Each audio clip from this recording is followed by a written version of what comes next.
واقعہ کربلا تاریخ کا دردناک واقعہ ہے۔ یہ اقتدار کی جنگ نہیں تھی، اقدار کی جنگ تھی۔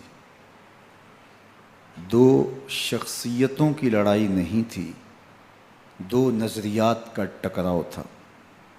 یہ حق اور باطل کا معرکہ تھا۔ یزید ظلم کا استعارہ ہے، حسین ابن علی امن کی علامت ہے۔ یزید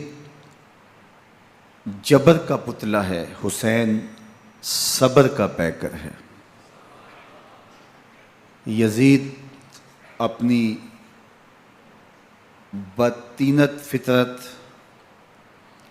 اور اپنی طبع ناہموار کے باعث دنیا پر ذلت و رسوائی، ظلم، جبر، جور و زیادتی کی علامت بن کے ابھرا، اور حسین ابن علی رضی اللہ تعالی عنہ حق و صداقت کا نشان بن کے ابھرا۔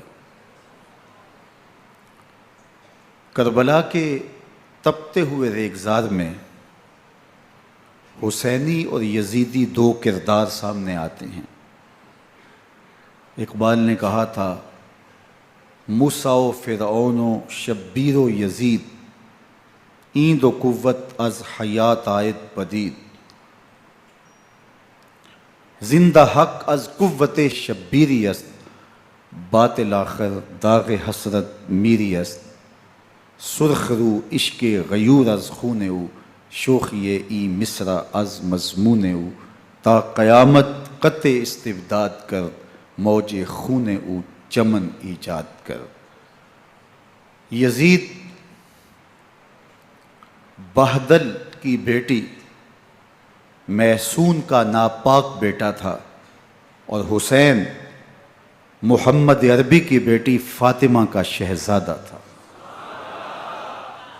یزید دمشق کے اطراف میں سرجون اور جریر اختل جیسے اوباشوں کے جرمٹ میں پل کے جوان ہوا۔ حسین کے گھر کا دروازہ مسجد نبوی کے اندر کھلتا تھا۔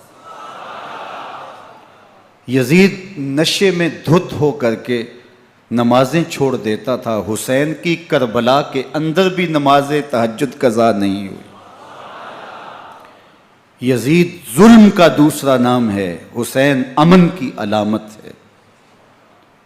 یزید نے زندگی میں ایک مرتبہ حج کیا اور شراب کے مٹکے ساتھ لے کے آیا، اور اختل اور دیگر گویوں اور مغنیوں کو اپنے ساتھ رکھا تاکہ سفر آسانی سے کٹے۔ حسین ابن علی نے 25 حج سواری ہونے کے باوجود پیدل کیے۔ یزید حج بیت اللہ کے بعد مدینہ المنورہ آیا اور شراب کی ایک مجلس بپا کی۔ حضرت امام حسین رضی اللہ تعالی عنہ جب وہاں پہنچے تو شراب کی پھیلی ہوئی بدبو کو محسوس کرتے ہوئے فرمایا، یہ بو کیسی ہے؟ تو نشے میں دھت یزید بولا، یہ شام میں بنتی ہے، اور ایک جام منگوایا اور اس کو پیتے ہوئے دوسرا جام حضرت امام حسین رضی اللہ تعالی عنہ کی طرف بڑھاتے ہوئے کہا، ابا عبداللہ لیجئے۔ تو حضرت امام حسین رضی اللہ تعالیٰ عنہ نے فرمایا، میں اس کی طرف دیکھتا بھی نہیں ہوں، اور پھر وہ عشقی اشعار پڑھنے لگا۔ جب یزید کی شراب نوشی کا منظر امام حسین رضی اللہ تعالیٰ عنہ اپنی آنکھوں سے دیکھ چکے تھے، تو مجھے بتاؤ یزید کے ہاتھ پہ امام حسین کا پاک ہاتھ کیسے آتا؟ حضرت امام حسین رضی اللہ تعالیٰ عنہ جس ماحول میں پلے تھے، جس ماحول میں پرورش پائی تھی، جس ماحول میں رہے تھے، وہ پاکیزہ اور تقدس ماحول تھا۔ اور یزید کبھی اطراف دمشق میں، کبھی غوطہ میں، کبھی الخضرہ محل میں، اور کبھی کہاں داد عیش دیتا رہا اور لہو و لعب کے اندر مصروف رہا، اور اس کی زندگی ان چیزوں سے عبارت تھی۔ وہ محرمات کو حلال قرار دیتا، شراب نوشی اس کی ہڈیوں میں رچی ہوئی تھی، اور شریعت بیضا کا مذاق اڑایا کرتا۔ اور حسین ابن علی رضی اللہ تعالی عنہ کی دوستیاں جن لوگوں سے تھی وہ عبداللہ ابن عباس تھے، عبداللہ ابن عمر تھے، حضرت عبد الرحمن بن ابو بکر رضی اللہ تعالی عنہ تھے۔ یزید تو جوا کھیلتا رہا، یزید تو قمار بازی کرتا رہا، یزید تو شراب نوشی کرتا رہا، اور حسین ابن علی مسجد نبوی کے ممبر میں حضور کے پہلوؤں میں بیٹھتے رہے۔ زمانے نے وہ منظر دیکھا کہ سرخ رنگ کے جوڑے پہنے ہوئے حسنین کریمین حجرہ فاطمہ سے نکلتے ہیں، کم عمری کی وجہ سے کبھی گرتے ہیں کبھی سنبھلتے ہیں، اور آقا کریم خطبہ ارشاد کر رہے ہیں، خطبہ چھوڑ کے حضور نے شہزادوں کو اٹھا لیا۔ وہ منظر بھی زمانے نے دیکھا۔ حضرت عبداللہ بن شداد کہتے ہیں کہ حضور سجدے میں تھے اور سجدہ اتنا طویل ہو گیا، ہمیں لگا یا تو وحی کا نزول ہو رہا ہے یا پھر اللہ کا حکم آ گیا اور اللہ کے محبوب کی روح قبض کر لی گئی۔ لیکن میں نے جب نظریں اٹھا کے ننکیوں سے دیکھا تو کیا منظر تھا کہ حسین ابن علی حضور کی پشت پہ بیٹھے ہوئے اور میرے آقا سجدے کو طول دے رہے ہیں۔ اللہ اکبر! حسین کے لیے پیغمبر کے سجدوں کو طول دیا جا رہا ہے۔ حسین ابن علی کبھی ممبر پہ حضور کی اطراف میں بیٹھتے ہیں، وہ منظر بھی دنیا نے دیکھا کہ حضور کے مبارک کندھوں پر حسین ابن علی بیٹھے ہیں اور حضور کی زلفوں کو پکڑا ہوا ہے۔ تو حضرت عمر رضی اللہ تعالیٰ عنہ دیکھ کے کہتے ہیں واہ واہ کیسی سواری میسر آئی حسین ابن علی کو۔ تو میرے آقا مسکرا کے کہتے ہیں عمر سواری دیکھتے ہو سوار بھی تو دیکھو۔ اللہ اکبر! حضرت اسامہ بن زید بن حارثہ رضی اللہ تعالیٰ عنہ فرماتے ہیں رات کا ایک پہر گزر گیا اور مجھے حضور سے کوئی کام تھا، میں آقا کریم کی خدمت میں حاضر ہوا، در دولت پہ دستک دی، حضور تشریف لائے تو چادر اوڑی تھی، بکل کی ہوئی تھی میرے حضور نے، تو میں نے اپنی حاجت کہی تو حضور نے میری حاجت پوری کر دی۔ لیکن ایک منظر میں نے دیکھا کہ حضور نے جو چادر کی بکل فرمائی تھی اس کے اطراف میں پہلوؤں میں ابھار تھے جس طرح اندر کوئی ہو۔ مجھ سے نہ رہا گیا، میں نے پوچھ لیا، میں نے کہا بندہ نواز چادر کے اندر کیا ہے؟ فَكَشَفَهُ، تو حضور نے چادر کو کھول دیا۔ فَإِذَا الْحَسَنُ وَالْحُسَيْنُ عَلَىٰ وَرِكَيْهِ، تو کہتے ہیں میں نے اپنی آنکھوں سے دیکھا ایک پہلو سے امام حسین لپٹے ہوئے تھے، ایک پہلو سے امام حسن لپٹے ہوئے تھے۔ فرمایا یہ میرے بیٹے ہیں، یہ میری بیٹی کے بیٹے ہیں، اے اللہ میں ان سے پیار کرتا ہوں، تو بھی ان سے پیار کر، جو ان سے پیار کرے اس سے بھی پیار کر۔ ان کی محبت کا درس دیا، ان کے پیار کا سبق پڑھایا، کہا ان سے پیار کرنے والا میرے سے پیار کرنے والا ہے، ان سے بغض رکھنے والا میرے سے بغض رکھنے والا ہے۔ ان کی تکلیف حضور کو بے چین کر دیتی تھی۔ حضرت سیدہ فاطمہ الزہرا رضی اللہ تعالی عنہ کے گھر کے قریب سے گزرے تو حضرت امام حسین کے رونے کی آواز آ رہی تھی، تو آقا کریم علیہ السلام نے فرمایا کہ فاطمہ حسین کو چپ کرواؤ، الا تعلمی ان بقاءہ یوزینی، تو جانتی نہیں حسین کا رونا مجھے دکھ دیتا ہے۔ حسین ابن علی کو حضور رونے نہیں دیتے تھے، ان کو دکھی نہیں ہونے دیتے تھے، کیونکہ رسول اللہ صلی اللہ علیہ وسلم جانتے تھے کہ یہ کتنے دکھ سہے گا، کتنی تکلیفوں سے گزرے گا اور کتنے مصائب سہے گا۔ زمانے نے وہ گھڑیاں بھی دیکھیں کہ حضرت حذیفہ بن یمان رضی اللہ تعالیٰ عنہ فرماتے ہیں کہ میں حضور کی خدمت میں نماز مغرب کی ادائیگی کے لیے حاضر ہوا، اور میں نے یہ اجازت خاص طور پہ اپنی ماں سے اس شرط پہ لی تھی کہ امی آپ مجھے اجازت دیں، میں حضور کی خدمت میں حاضر ہوتا ہوں، مغرب کی نماز بھی ادا کروں گا اور پھر حضور سے عرض کروں گا حضور میرے لیے اور میری ماں کے لیے بخشش کی دعا کر دیجئے۔ ماں نے اس شرط پہ اجازت دے دی اور میں حضور کی خدمت میں آ گیا، نماز مغرب ادا کی، سلام پھرا تو میرے دل میں آرزو تھی میں حضور سے عرض کروں حضور میرے لیے اور میری ماں کے لیے مغفرت کی بخشش کی دعا کر دیں، لیکن حضور عبادات میں ذکر میں نوافل میں ایسے مشغول ہوئے کہ میں آرزو رکھنے کے باوجود بھی عرض نہ کر سکا۔ خیر نماز عشاء کا وقت ہوا، اذان پکاری گئی، حضور مصلی پہ آئے، نماز پڑھی، سلام پھرا، تو میرے دل میں پھر خیال آیا کہ ماں سے ایک نماز کی چھٹی لی تھی، نمازیں بھی 2 ہو گئیں، ماں نے جاتے پوچھنا ہے حضور سے میرے لیے اور اپنے لیے مغفرت کی، بخشش کی دعا کروائی تھی، تو کیا جواب دوں گا؟ اور حضور اٹھے اور کاشانہ اقدس کی طرف چل دیے۔ اب میرے دل میں یہ خیال رہ کے آ رہا تھا کہ ماں کو کیا جواب دوں گا، میں تو حضور سے بخشش و مغفرت کی دعا کروا ہی نہیں سکا۔ جب حضور چل پڑے تو غیر ارادی طور پہ میں بھی حضور کے پیچھے چل پڑا۔ چلنے میں تھوڑی سی رفتار تیز ہو گئی، جس سے قدموں کی آہٹ پیدا ہوئی، تو جب آواز پیدا ہوئی تو حضور نے رخ پھیرے بغیر فرمایا من ھذا، میرے پیچھے پیچھے کون آ رہا ہے؟ پھر خود ہی کہا حذیفہ تو نہیں؟ تو میرا دل دھڑک رہا تھا، قلت نعم، میں نے کہا جی حضور میں حذیفہ ہوں۔ فرمایا ما حاجتک غفر اللہ لک ولامک، کیا کام ہے؟ اللہ تجھے بھی بخش دے، تیری ماں کو بھی بخش دے۔ اب جو کام تھا وہ جنبش لب سے پہلے ہی ہو گیا، یہاں تو لفظوں کا سہارا بھی نہیں لینا پڑتا، وہ بند لبوں کی بولیاں بھی سنتے ہیں۔ اقبال بولا ہے فروغت صبح آثار و دہور، چشم تو بی نندائے ما فی الصدور، تیری نظر تو سینوں کے چھپے راز بھی دیکھتی ہے۔ تو کہا ما حاجتوں کا غفر اللہ لک ولامک، اللہ تجھے بخش دے، تیری ماں کی بھی مغفرت کر دے، کیا کام ہے؟ اب جو کام تھا وہ تو ہو گیا۔ تو میرے حضور نے ارشاد فرمایا حذیفہ سنو، ابھی ایک فرشتہ آیا ہے جو اس سے قبل دھرتی پر پہلے کبھی نہیں آیا، آج پہلی مرتبہ اللہ سے اجازت لے کے 2 کام کرنے آیا ہے، ایک تو مجھے سلام کرنے آیا ہے اور دوسرا خوشخبری دینے آیا ہے کہ آپ کی بیٹی فاطمہ جنتی عورتوں کی سردار ہے اور حسن اور حسین جنتی جوانوں کے سردار۔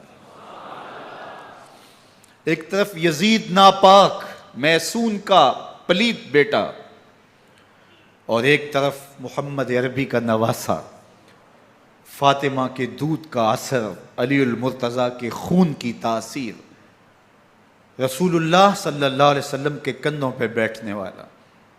ایک دن حضور نے امام حسین رضی اللہ تعالیٰ عنہ کے ہاتھ پکڑ لیے اور ان کے پاؤں اپنے پاؤں پہ رکھے اور پھر فرمایا بیٹے آگے بڑھو، اور ان کے پاؤں حضور کی پنڈلیوں پہ آئے، پھر کہا بیٹے اور آگے بڑھو، حتیٰ کہ ان کے پاؤں حضور کی رانوں پہ آئے، پھر فرمایا بیٹا اور آگے بڑھو، تو ان کے پاؤں حضور کے مبارک بطن اقدس پہ آئے، پھر بازوؤں کو کھینچ کے اپنے قریب کیا اور حسین ابن علی کے منہ میں اپنی زبان رکھ دی، اور وہ اس طرح چوس رہے تھے جس طرح کھجور چوسی جاتی ہے۔ تو اللہ کے محبوب علیہ السلام نے حسین ابن علی کو اپنی زبان کا لعاب دہن دے کر کے، وہ شیر رحمت دے کر کے، وہ کوثر و تسلیم سے پاکیزہ تر آب رحمت عطا کر کے ان کی ہمیشہ کے لیے پیاس بجھا دی، تاکہ کل کربلا کے تپتے ہوئے ریگزار میں حسین ابن علی کو پیاس کی شدت تنگ نہ کرے اور پائے استقلال میں لغزش نہ آنے پائے۔ ان نازوں سے پالے ہوئے حسین کو، ان محبتوں سے پالے ہوئے حسین ابن علی کو امتحان بھی اتنے بڑے درپیش تھے۔ یاری تیری سونا پر ازمیشاں تیریاں اگ، سونا پرکھیا جامدہ ہے نال اگاں دے لگ۔ جتنا بڑا شخص ہوتا ہے اتنی آزمائشیں بھی بڑی ہوتی ہیں۔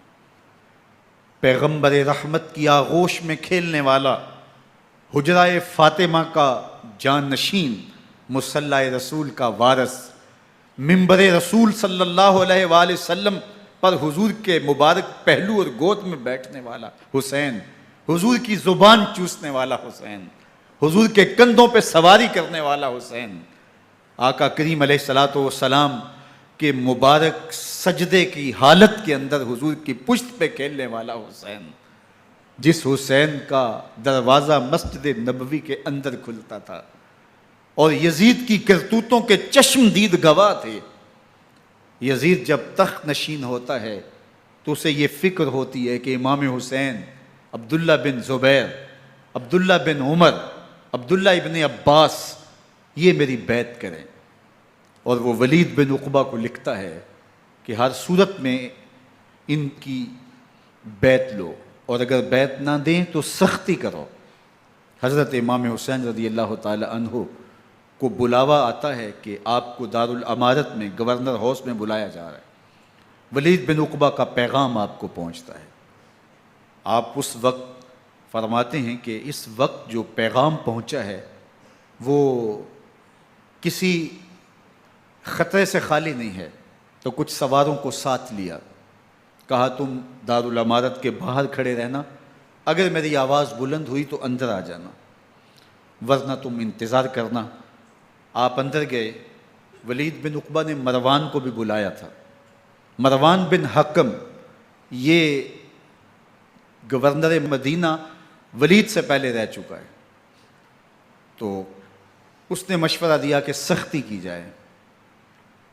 خیر ولید بن عقبہ نے کہا کہ یہ خط ہے، حضرت امیر معاویہ کا انتقال ہو گیا اور یزید تخت نشین ہوا ہے، لہٰذا وہ آپ سے بیعت کا مطالبہ کرتا ہے۔ تو حضرت امام حسین رضی اللہ تعالیٰ عنہ نے فرمایا کہ میرے جیسا شخص یوں چھپ کے بیعت نہیں کر سکتا، اور آپ واپس پلٹے۔ مروان بن حکم نے ولید بن عقبہ کو کہا کہ یہ موقع ہے جانے نہ دیا جائے، اگر یہ نکل گئے تو دوبارہ تم قابو نہیں پا سکو گے، اور انہیں یہیں قتل کر دیا جائے۔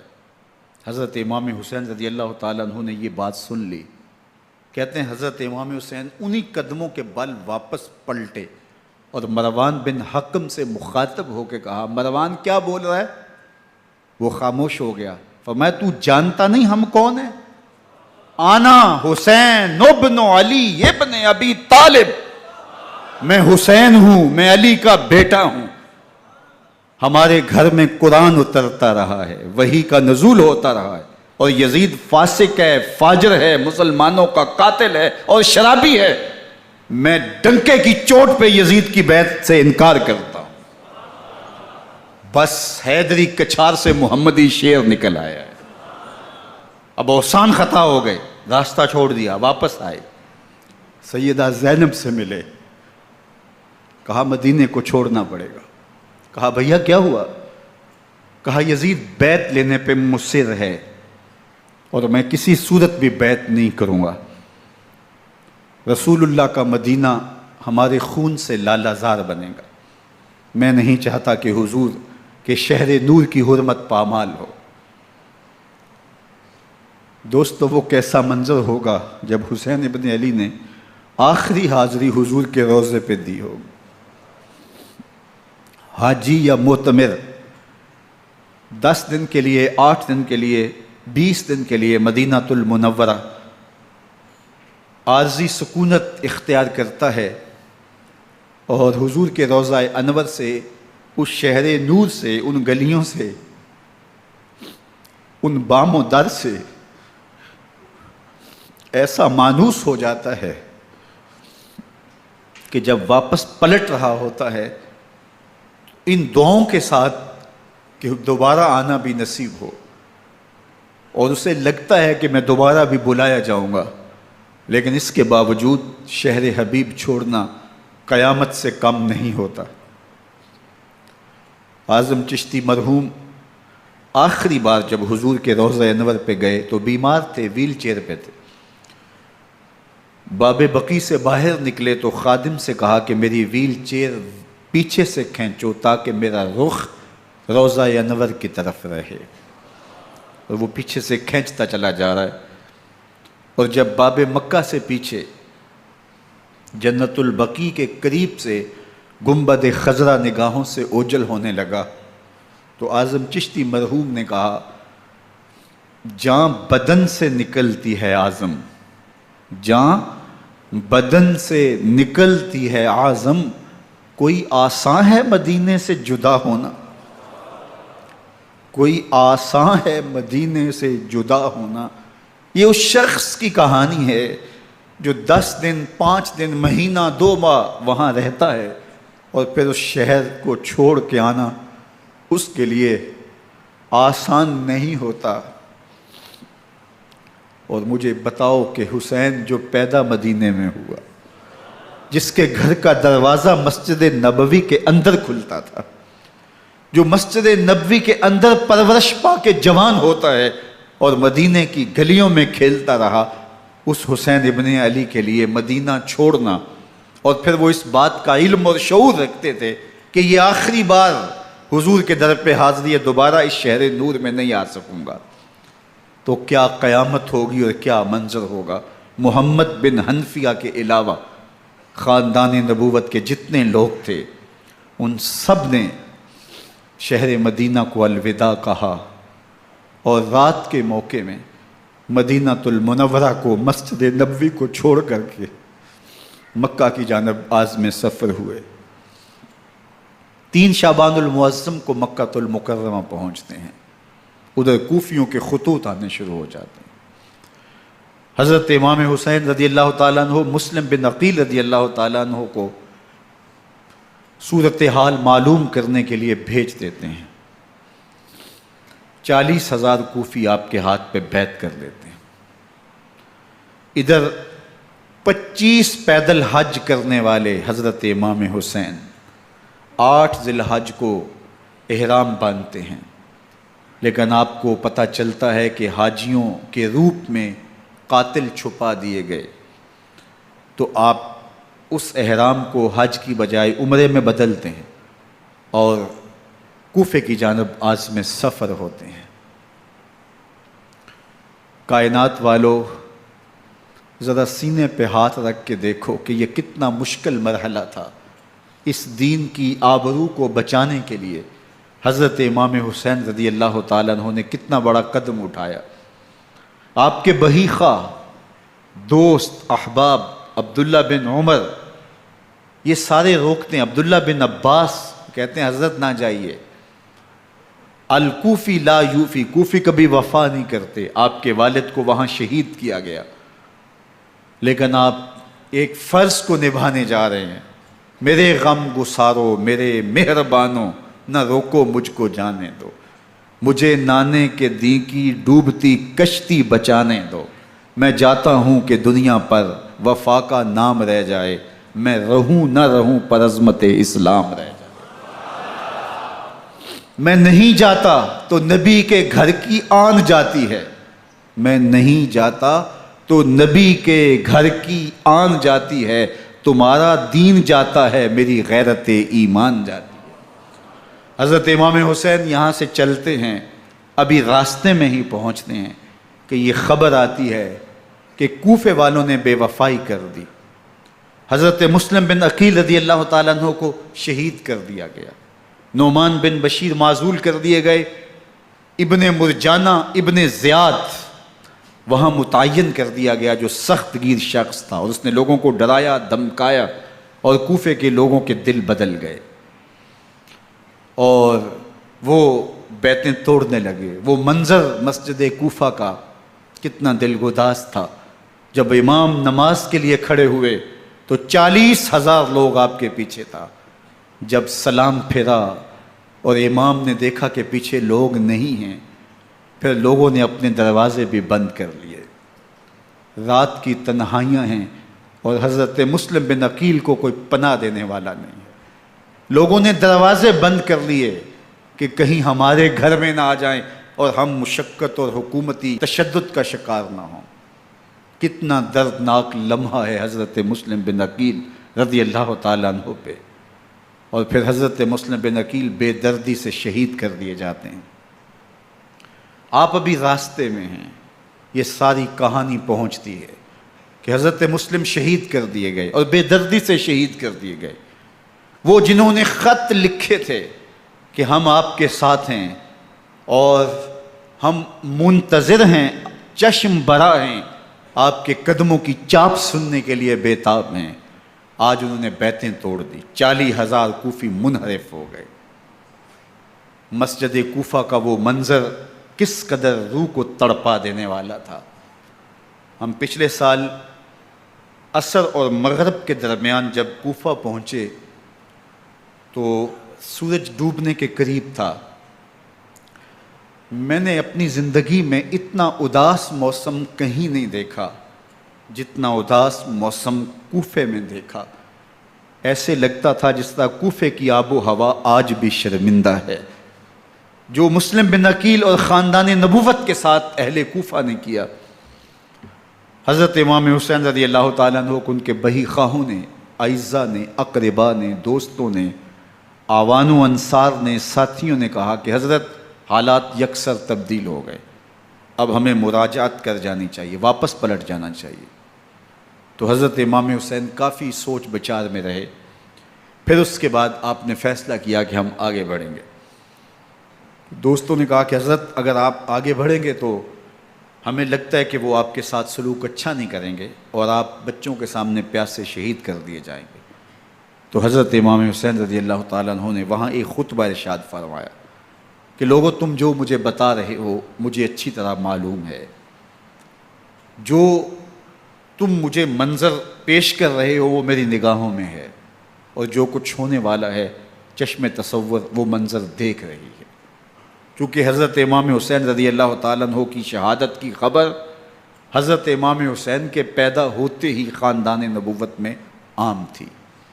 حضور علیہ الصلوۃ والسلام کو یہ بات جبریل امین نے آ کے بتائی تھی جب حسین ابن علی کے ساتھ حضور محبت کا اظہار کر رہے تھے، تو یہ جبریل امین نے آ کے کہا تھا حضور آپ کا یہ بیٹا ارض طف میں شہید کر دیا جائے گا، اور کربلا کی مٹی لا کے حضور کو دی اور ام سلمہ کو حضور نے عطا کر دی۔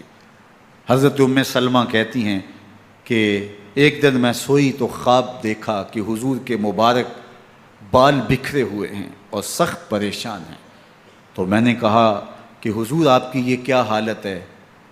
وَبِيَدِهِ قَارُورَةٌ، اور حضور کے ہاتھ میں ایک شیشی ہے، فِيهَا دَمٌ، جس کے اندر خون ہے۔ تو میں نے کہا حضور یہ کیا؟ فرمایا میں قتل گاہ حسین سے آ رہا ہوں اور یہ حسین ابن علی کا خون ہے۔ تو کہا 10 محرم کا دن تھا، دوپہر کا یہ منظر تھا، میں کیلولہ کر کے اٹھی، جب میں نے دیکھا تو وہ شیشی جس میں کربلا کی مٹی رکھی تھی وہ خون بن چکی تھی۔ تو یہ خبر پہلے دی گئی تھی، یہ بتا دیا گیا تھا۔ فرمایا میرے دوستو جو تم مجھے بتاتے ہو میں اس سے بے خبر نہیں ہوں، یہ سب کچھ ہونے والا ہے، لیکن اس کے باوجود میں کیوں جا رہا ہوں؟ تو آپ کا ایک تاریخ ساز جملہ ہے جو کربلا کے فلسفے کو ہمارے سامنے رکھتا ہے کہ یہ اتنا بڑا امتحان کیوں دیا۔ حضرت امام حسین رضی اللہ تعالیٰ عنہ نے فرمایا وَلَكُمْ فِي أُسْوَةٌ، میں اس لیے جا رہا ہوں قیامت تک ظلم، جبر اور ناانصافی کے خلاف کھڑے ہونے والوں کے لیے کوئی نمونہ تو ہو۔ میری زندگی قیامت تک ظلم، جبر اور استحصالی نظام کے خلاف کھڑے ہونے والوں کے لیے نمونہ ہے۔ تو حضرت امام حسین رضی اللہ تعالیٰ عنہ نے حق اور باطل کے درمیان ایک سرخ لکیر کھینچ دی اپنے خون سے۔ اب حق اور باطل کا امتیاز کرنا مشکل نہیں ہے، کوئی باطل پہ اڑا رہے تو الگ بات ہے، لیکن امتیاز کرنا مشکل نہیں ہے۔ حدود بالکل واضح کر دیں۔ اقبال نے یہاں کتنی خوبصورتی کے ساتھ اس مضمون کو نبھایا۔ سرخ رو عشق غیور از خون او، شوخی این مصرع از مضمون او، تا قیامت قطع استبداد کر، موج خون او چمن ایجاد کر۔ ایک جہاں آباد کر دیا، حق اور باطل کی راہیں اجال دی۔ اب لوگوں کو یزید کا چہرہ پہچاننے میں دیر نہیں لگتی، وقت کے ہر یزید کا چہرہ آسانی سے پہچانا جا سکتا ہے۔ یہ معرفت زمانے کو کروائی کس نے؟ حسین ابن علی نے کروائی رضی اللہ تعالی عنہ۔ تو حضرت امام حسین نے فرمایا کہ جو میرے ساتھ ہونے والا ہے میں اچھی طرح جانتا ہوں، لیکن میں اس کے باوجود آگے بڑھوں گا۔ پھر بڑھے اور کربلا میں جا کے خیمہ زن ہو گئے۔ 7 محرم کو پانی بند کر دیا گیا، پانی بند ہوا تو کھانا بھی میسر نہیں تھا، لیکن ذکر پانی کا ہوتا ہے اس لیے کہ کھانے کے بغیر انسان کئی دن کاٹ لیتا ہے، لیکن پانی کے بغیر گزر نہیں ہوتی۔ تو فرات کی نہر سامنے اپنی موجوں کے ساتھ چمک رہی ہے، لیکن ایک قطرہ آب بھی آل رسول کو نہیں دیا جا رہا۔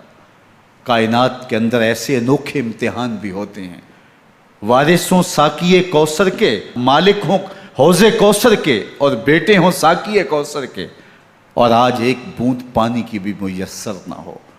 صبر کا امتحان ہے، عزیمت کا امتحان ہے۔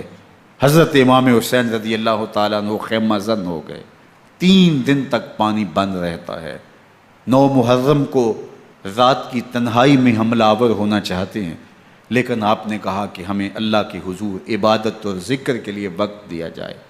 ساری رات ذکر میں گزرتی ہے، عبادات میں گزرتی ہیں۔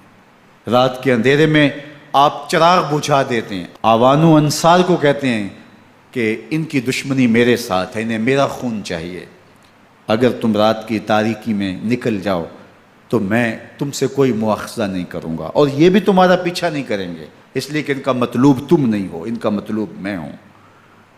جب چراغ جلایا تو کوئی بھی نہیں گیا۔ مسلم بن اوسجہ کھڑے ہو کے کہتے ہیں حضرت اگر ہمارے بدن کو 70 بار کاٹا جائے اور جلایا جائے اور ہواؤں میں اڑا دیا جائے پھر بھی آپ کا ساتھ نہیں چھوڑیں گے۔ 70 سال کے بوڑھے ہیں حبیب بن مظاہر، کہتے ہیں حضرت آپ کو چھوڑ کے جائیں کہاں، آپ کو چھوڑ کے جائیں کہاں، کوئی ساتھ چھوڑنے کے لیے تیار نہیں ہے، پیاس ہے، سخت گرمی ہے، کربلا کا ماحول ہے، 72 افراد اور خاندان کی خواتین میدان کربلا میں خیمہ زن ہیں، دوسری طرف لشکر اعداء اشقیا 22,000 کی تعداد میں مقابلے میں، ایک روایت 30,000 کی ہے۔ ان صرف 72 پیاسے لوگوں کے لیے اتنے لوگوں کو جمع کرنے کا مقصد خوف زدہ کرنا تھا۔ شرط ہے کہ یزید کی بیعت کر لیں، محاصرے توڑ دیں گے، پانی دستیاب ہوگا، اعزاز و اکرام سے نوازا جائے گا، خزانوں کے منہ کھول دیے جائیں گے۔ لیکن حسین ابن علی کہتے تھے سب کچھ لٹ جائے گا، باطل کے ہاتھ پہ ہاتھ نہیں رکھوں گا۔ اللہ اکبر۔ اب صبح طلوع ہوتی ہے، عاشور کا دن چڑھتا ہے، سورج اپنی پوری تمازت کے ساتھ گرمی برسا رہا ہے۔ آج خاندان نبوت کا امتحان زمانے نے دیکھنا ہے۔ رسول اللہ کا لعاب چوسنے والا اس کے صبر کا آج امتحان ہے، حضور کے کندھوں پہ کھیلنے والے حسین کا آج امتحان ہے۔ اللہ اکبر۔ حسین ابن علی تمام حجت کرتے ہیں میں نے تمہارا کچھ نہیں بگاڑا، میں نے کسی کا خون نہیں کیا، میں نے کوئی زیادتی نہیں کی، تم کیوں میرے قتل کے در پہ ہو؟ تم جانتے نہیں میں کون ہوں؟ میں تمہارے نبی کا نواسا ہوں، رسول اللہ صلی اللہ علیہ وآلہ وسلم کے کندھوں پہ کھیلتا رہا ہوں، حضور کا لعاب چوستا رہا ہوں، اور میں بوسہ گاہ رسول صلی اللہ علیہ وآلہ وسلم ہوں۔ لیکن ان اشقیاء کے دل پر کوئی چیز اثر انداز نہیں ہوتی۔ ایک ہور ہے، اللہ اس کے دل میں نرمی ڈالتا ہے۔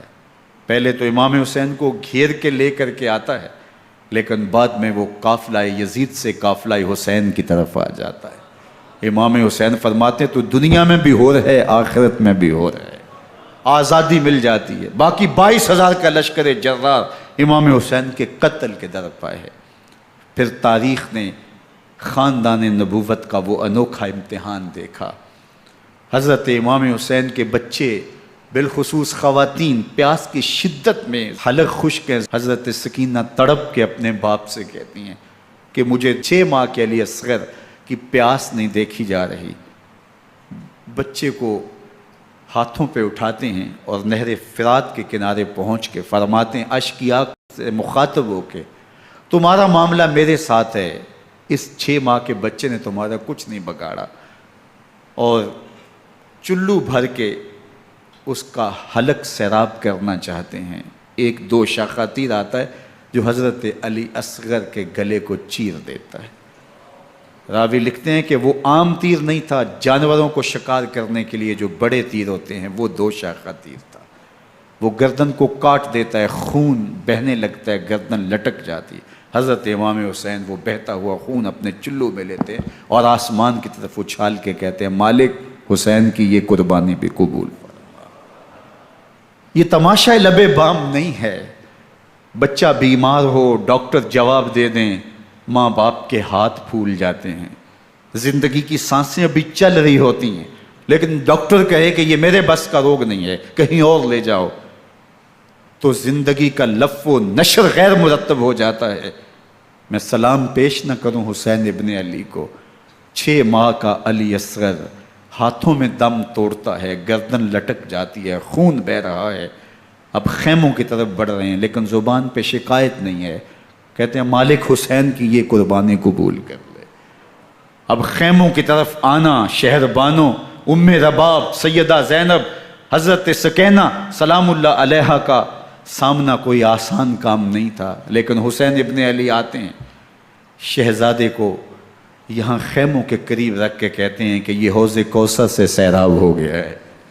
اللہ اکبر، کوہرام مچ جاتا ہے خیموں کے اندر، کیا منظر ہوگا، اور ان کو کن الفاظ کے پیرائے میں ڈھال کر کے ان کیفیات کو بیان کیا جا سکتا ہے جو اہل بیت کے خیموں کے اندر علی اصغر کی شہادت کے بعد کا منظر رقم ہو رہا ہوگا۔ اللہ اکبر، ادھر اشکیا آوازیں دے رہے ہیں، مبارزت کے لیے پکار رہے ہیں۔ زمانے نے پھر وہ منظر بھی دیکھا کہ جوان بیٹے کو 18 سال کی کمائی حضرت امام حسین میدان عمل میں بھیج رہے ہیں۔ وہ علی اکبر جو حسین کا نور نظر ہے، آنکھوں کا قرار ہے، دل کی تسکین ہے۔ اور پھر حضرت علی اکبر جب گھوڑے کی زین سے فرش زمین پہ گرتے ہیں تو باپ کو آواز دیتے ہیں، اور حضرت امام حسین جو ہے وہ آگے جا کے بیٹے کی لاش اٹھاتے ہیں۔ اللہ اکبر، 18 سال کے بیٹے کی لاش کو کندھوں پہ اٹھا کے خیموں تک لاتے ہیں اور ہاتھ پھیلا کے کہتے ہیں مالک حسین کی یہ قربانی بھی قبول فرما۔ کبھی قاسم بن حسن کی لاش اٹھا کے لاتے ہیں، کبھی اون و محمد کی لاشیں اٹھا کے لاتے ہیں، بھتیجوں کی، بھانجوں کی، بھائی عباس کے کٹے ہوئے بازو اور زخموں سے چھدا ہوا لاشا۔ کیا کیا قیامتیں تھیں جو اس کربلا کے ایک میدان کے اندر نہیں توڑی گئیں۔ حضرت امام حسین پر دکھ پہ دکھ، تکلیفوں پہ تکلیفیں۔ اب 71 لاشیں اٹھا کے خیموں تک پہنچا چکے، اور ادھر مبارزت کی دعوت دی جا رہی، آؤ میدان عمل میں آؤ، اب دیر کیوں کر رہے ہو۔ رسول اللہ کا حرم، رسول اللہ کی شہزادیاں جو نازوں میں پلی تھیں، وہ کلیاں جو شبنم کا بوجھ بھی گوارا نہیں کر سکتی تھی، آج مصیبتوں کے پہاڑ ٹوٹ گئے۔ حضرت امام حسین کبھی شہربانوں کو، کبھی ام رباب کو دلاسا دیتے ہیں، کبھی حضرت زینب کو کہتے ہیں۔ حضرت زینب کربلا کے اس میدان کے اندر بڑے حوصلے کے ساتھ اپنے بھائی کے ساتھ کھڑی رہی، اپنے 2 بیٹے راہ خدا میں پیش کیے، ان کی لاشیں وصول کیں، لیکن زینب جس جرأت کے ساتھ، جس پامردی کے ساتھ اس سارے منظر کو حوصلے کے ساتھ سہتی رہی، وہ یقیناً حوصلہ سیدہ زینب سلام اللہ علیہا کا ہی ہے۔ لیکن یہ وہ منظر تھا کہ زینب کا دل بھی ڈول گیا جب حسین ابن علی گھوڑے پہ بیٹھنے لگے اور ان کو گھوڑے میں بٹھانے والا کوئی نہیں تھا، اور جو بھی سوار جاتا پھر واپس اس کی لاش ہی آتی اور حسین ابن علی لے کے آتے۔ آج حسین ابن علی جا رہے ہیں، زندگی کا سارا سرمایہ لٹ رہا ہے، حضرت زینب سلام اللہ علیہا سنبھل نہیں رہی۔ حضرت امام رضی اللہ تعالیٰ عنہ اٹھے اور آپ نے حضرت زینب کو صبر کی تلقین کی اور کہا کہ صبر ہی بہترین ذریعہ ہے اور اللہ کی قربت کا ایک بہترین سبب ہے، اور ان کو صبر کی تلقین کرتے ہوئے فرمایا کہ میرے بعد تم نے اس ذمہ داری کو سنبھالنا ہے اور ان مخدرات اسلام کی، ان شہزادیوں کے پردے کی تم نے حفاظت کرنی ہے۔ اور پھر گھوڑے کی زین کس کے امام حسین لشکر اشکیا کی طرف بڑھتے ہیں۔ اب خیموں سے سسکیوں کی آواز آ رہی ہے، ان کا سردار، ان کا تاجدار آج سب کو چھوڑ کے کربلا کے میدان کی طرف بڑھ رہا ہے۔ جرم کیا کیا، قصور کیا کیا، اس نے کیا زیادتی کی کہ آج نیزوں اور انیوں کے مقابلے میں 22,000 کا لشکر حضرت امام حسین پہ ٹوٹ پڑتا ہے۔ آپ پھر اتمام حجت کرتے ہیں، میں نے کسی کو قتل نہیں کیا، خون ناحق نہیں بہایا، میرے خون کے درپے کیوں ہو، اپنی آخرت کیوں برباد کرتے ہو، تم جانتے نہیں میں کون ہوں، میں تمہارے نبی کا نواسا ہوں۔ لیکن ابن زیاد کہتا ہے مقابلے میں آؤ۔ پھر حضرت امام حسین رضی اللہ تعالیٰ عنہ مقابلے میں آتے ہیں، اور جب گھوڑے کو ایڑ لگا کے دشمن اشقیاء پہ ٹوٹتے ہیں تو پھر ایسا منظر ہوتا ہے کہ وہ بھیڑ بکریوں کی طرح آگے بھاگتے ہیں۔ 71 زخم کلیجے پہ لیے شجاعت کا یہ پیکر جب میدان میں آتا ہے، آواز آتی ہے یہ کون ذی وقار ہے، بلا کا شاہ سوار ہے، لباس ہے پھٹا ہوا غبار سے اٹا ہوا، تمام جسم نازنی چھدا ہوا کٹا ہوا، یہ نبی کا نور عین ہے، یہ بالیقین حسین ہے، یہ حسین ابن علی ہے رضی اللہ تعالیٰ عنہ۔ پھر چاند بادلوں میں گھر جاتا ہے، شامی غنڈے تیر برساتے ہیں، تلواروں سے آپ کے بدن پر ضربیں لگاتے ہیں اور نیزوں سے آپ کے بدن کو پرو دیتے ہیں۔ جب آپ کا پیراہن بعد میں اتارا گیا تو آپ کے پیراہن میں 122 سوراخ تیروں کے تھے، 33 زخم تلواروں کے اور 34 گھاؤ نیزوں کے تھے۔ جب گھوڑے کی زین سے فرش زمین پر آئے، بدن چھلنی تھا، زخم زخم سے خون بہ رہا تھا، 3 دن کا پیاسا حسین، اللہ اکبر، بدن زخموں سے چور، 71 لاشیں کلیجے پہ لیے، مخدرات اسلام کے پردے کا خیال دل میں الگ ہے، لیکن گھوڑے کی زین سے جب فرش زمین پہ امام حسین آتے ہیں، زبان پہ ہائے نہیں، نالا و شیون نہیں، چیخ و پکار نہیں، آتے ہی پیشانی سجدے میں رکھتے ہیں اور پکارتے ہیں اللہم ردن بقضائک وصبرن علی بلائک تسلیما لامرک سبحان ربی الاعلی۔ مالک گھر لٹا کے، بچے لٹا کے، خاندان سب کچھ قربان کر کے، اپنے بدن کو زخموں سے چھلنی کروا کے، تیروں اور نیزوں کی انیوں سے اپنے آپ کو زخمی کروا کے، تیرے حضور سر جھکا کے یہ اقرار کرتا ہوں کہ حسین تیری تقدیر پہ راضی ہے۔ مالک تو بھی بتا، تو بھی حسین پہ راضی ہوا ہے کہ نہیں ہوا؟ آواز آ رہی ہے، اس پیاسے پر علی شیر خدا کو ناز ہے، اس نواسے پر محمد مصطفیٰ کو ناز ہے۔ اوروں نے بھی سجدے کیے پر اس کا عجب انداز ہے، اس نے وہ سجدہ کیا جس پر خدا کو ناز۔ حسین ابن علی رضی اللہ تعالیٰ عنہ کا سر انور دستے قاتل نے تب کاٹا جب وہ سجدے میں جھکا ہوا تھا۔ یزید نے کہا میں بیعت لوں گا، امام حسین نے کہا کبھی بھی نہیں دوں گا، یہ سر کٹ سکتا ہے جھک نہیں سکتا۔ سر کاٹ کے نیزے کی نوک پہ چڑھا دیا گیا، اور یہ اس بات کا اعلان تھا کہ ہم جیت گئے اور حسینی ہار گئے، اور لشکر یزید میں غوغا مچ گیا، نقارے بجنے لگے کہ ہم جیت گئے، دیکھو امام حسین شہید کر دیے گئے، اور سر کاٹ کے نیزے کی نوک پہ چڑھایا گیا۔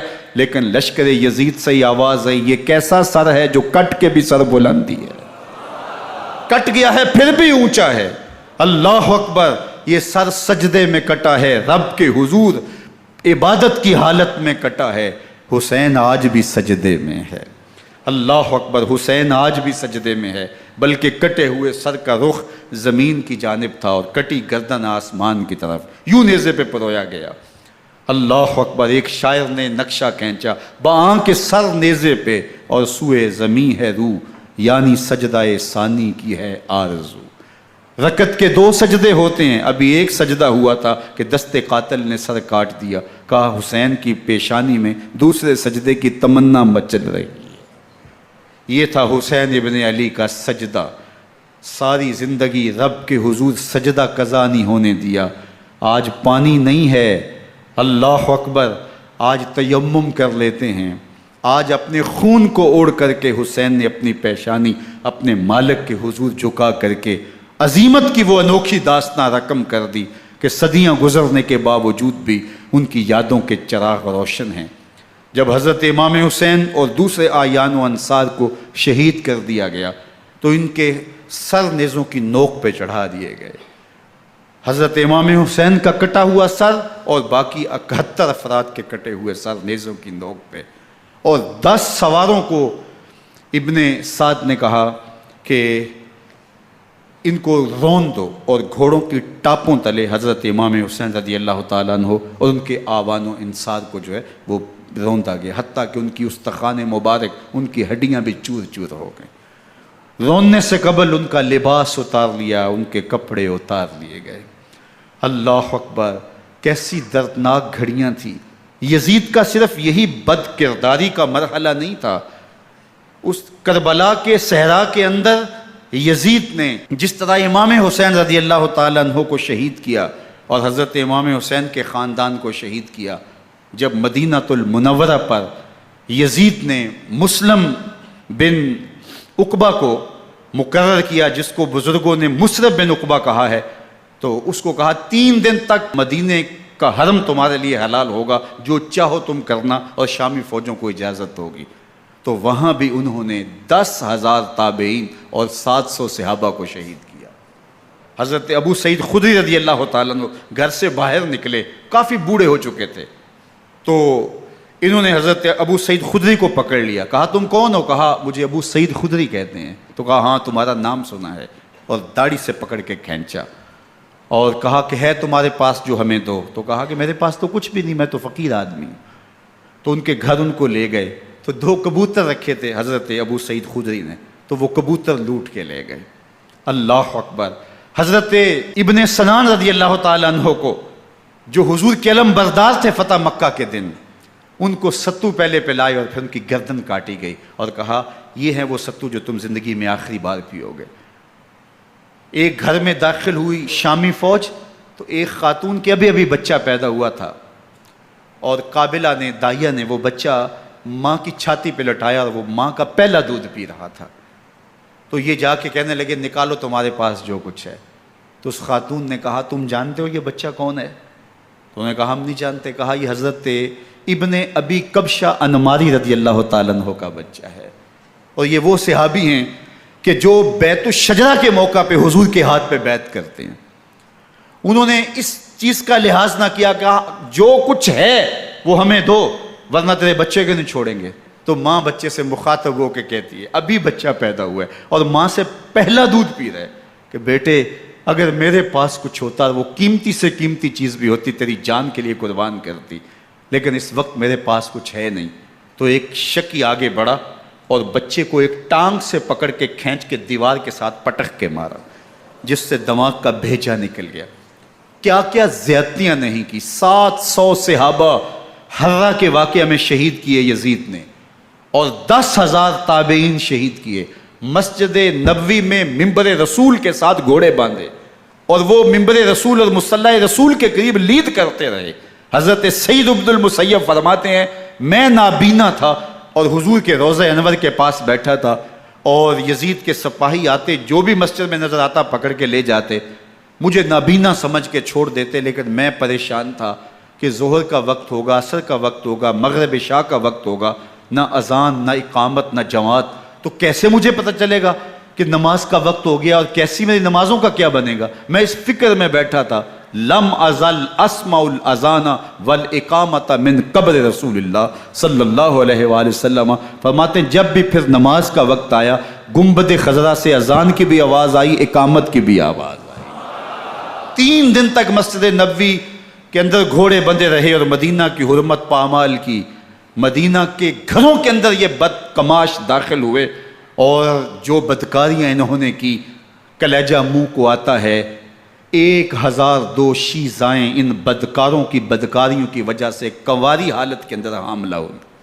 3 دن تک مدینے کا حرم انہوں نے پامال کیا، اور پھر مکہ المکرمہ میں کعبۃ اللہ پر گولے برسائے، اور کعبہ کا غلاف جل گیا۔ وہ تو یزید مر گیا، اور حضرت عبداللہ ابن زبیر رضی اللہ تعالیٰ عنہ نے اپنی خلافت کا اعلان کیا۔ یزید کے یہ کرتوت تھے، ادھر اہل مدینہ کو ستایا، ادھر اہل مکہ کو ستایا، اور رسول اللہ صلی اللہ علیہ وسلم کے خانوادے کی بے حرمتی اور توہین کی۔ نہ صرف انہیں قتل کیا گیا، ان کی لاشوں پہ گھوڑے دوڑائے۔ ابن سعد اور شمر جو ہے وہ خیموں میں داخل ہوا، اور مخدرات اسلام کی چادریں چھیننے کی کوشش کی۔ حضرت زینب سلام اللہ علیہ نے مخاطب ہو کے کہا ہمارے چہرے کے رکھوالے چلے گئے ہیں، ظالم تو خیال نہیں کرتا ہم رسول اللہ کی بیٹیاں ہیں۔ حضرت شہربانو، حضرت زین العابدین اور حضرت زینب سلام اللہ علیہم، ان تینوں کو ایک اونٹ پہ باندھا گیا، اور باقی اونٹوں پہ باقی سادات کو، حضور کی شہزادیوں کو باندھا گیا، رسیوں میں جکڑا گیا، اور اونٹوں پہ باندھ کر کے کوفے کی جانب آگے آگے شہیدوں کے سر چل رہے ہیں، اور پیچھے یہ قافلہ چل رہا ہے۔ اور جب یہ قافلہ وہاں سے گزرا جہاں لاشیں پڑی تھیں، امام زین العابدین 14 سال کے تھے اور بیمار تھے، اور ان کا حوصلہ نہ ہوا، وہاں غشی ان کے اوپر آنے لگی، اور وہ منظر ابن کثیر نے، باقی لوگوں سب نے لکھا ہے کہ پھر جب ان کی یہ حالت ہوئی تو پھر سیدہ زینب سلام اللہ علیہ، جنہوں نے ابھی تک بڑے حوصلے کے ساتھ ساری مشکلات کا مقابلہ کیا تھا، اب ان کے بندھن ٹوٹ گئے اور آنکھوں سے آنسو بہنے لگے، اور سیدہ زینب تھے امام حسین رضی اللہ تعالیٰ عنہ کی لاش پہ کھڑے ہو کے، اور وہ روندی ہوئی لاش، ٹوٹی ہوئی ہڈیاں، اور وہ برینا بدن، کٹا ہوا سر نیزے کی نوک پہ، اور لاش یہ پڑی ہے۔ تو حضرت سیدہ زینب نے مدینے کی طرف منہ کر کے جو ہے وہ حضور سے فریاد کی، یا محمد آہو، یا محمد آہو، ھذا حسین بالآراء مزمل بالدماء، یا محمد آہو بناتوں کا سبایا۔ یا رسول اللہ، اے پیارے آقا، یا جد آہو، اے ہمارے نانا محترم، یہ دیکھیے آپ کا حسین پڑا ہوا ہے۔ بدن سے کپڑے اتار لیے گئے، خاک ہوائیں اڑا رہی ہیں، اور اس کے اوپر چادر جو ہے وہ مٹی کی پڑ گئی ہے۔ حضور آپ کی اولاد کاٹ دی گئی، اور پھر کہا بناتوں کا سبایا، حضور دیکھیے آپ کی بیٹیوں کے ہاتھ باندھ دیے گئے ہیں، اونٹوں پہ کس دیا گیا ہے، سر شہیدہ آگے آگے چل رہے ہیں، اور حضرت سیدنا امام حسین کا آگے آگے سر ہے۔ راستے کے اندر ایک جگہ آئی، رات گزری اور ان کو اتارا گیا۔ رات کا موقع تھا، ایک خاتون آئی اور اس نے کوئی کھانا پیش کیا ان کو، اور کہا کہ میں کسی زمانے میں حضرت سیدہ فاطمہ زہرا کی نوکری کیا کرتی تھی، ان کی لونڈی تھی، ان کی کنیز تھی، اور آج مجھے پتہ چلا کہ آپ لوگ گزر رہے ہیں، تو میں نے کہا کہ میں اپنی مخدومہ کے خاندان کی خدمت کروں۔ اور پھر اس نے کہا کہ اس وقت سیدہ کی گود میں ایک 6-7 ماہ کی بچی تھی جس کو زینب کہا کرتے تھے۔ تو سیدہ زینب نے کہا کہ اماں اگر پہچانتی ہو تو وہ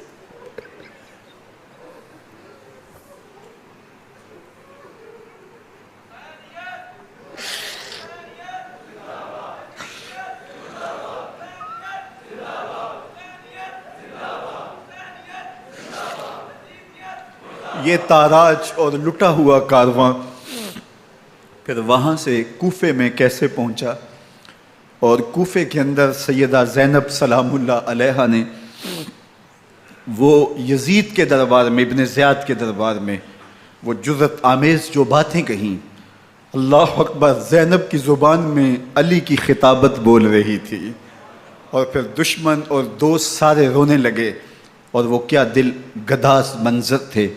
اور پھر یہ سروں کا قافلہ اور سادات کرام کا مشکیں کسی ہوئی ہیں اور اونٹوں پہ باندھے ہوئے، ان کو وہاں سے پھر قادسیہ اور قادسیہ سے پھر دمشق یزید کے دربار میں پہنچایا گیا، اور وہاں سے یہ لٹے ہوئے خانمہ برباد تاراج لوگ مدینہ المنورہ میں کیسے پہنچے، اور اہل مدینہ نے کیسے استقبال کیا، اور وہ منظر کتنا دلگداز تھا جب اہل مدینہ زینب سے پوچھتے تھے زینب حسین کہاں ہے؟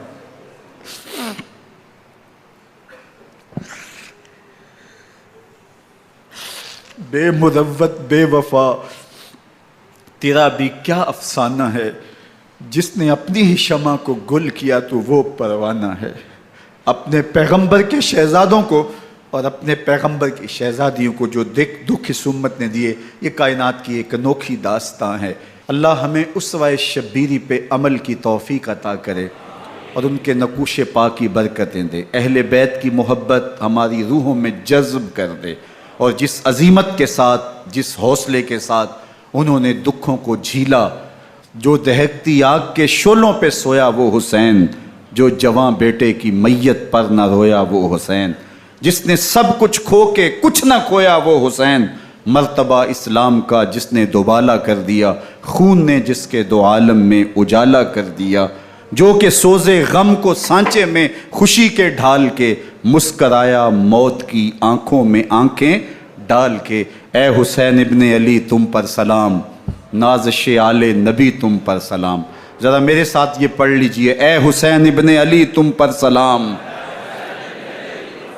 نازش آل نبی تم پر سلام، تم پہ لاکھوں رحمتیں لاکھوں سلام، اے شہیدان محبت کے امام، لالا گوں لالا بدن لالا کفن، اے چمن اندر چمن اندر چمن، زندگی ہی زندگی تیری حیات اے حیات اندر حیات اندر حیات، افتخار ملت بیضا ہے تو، رب کعبہ کی قسم یکتا ہے تو،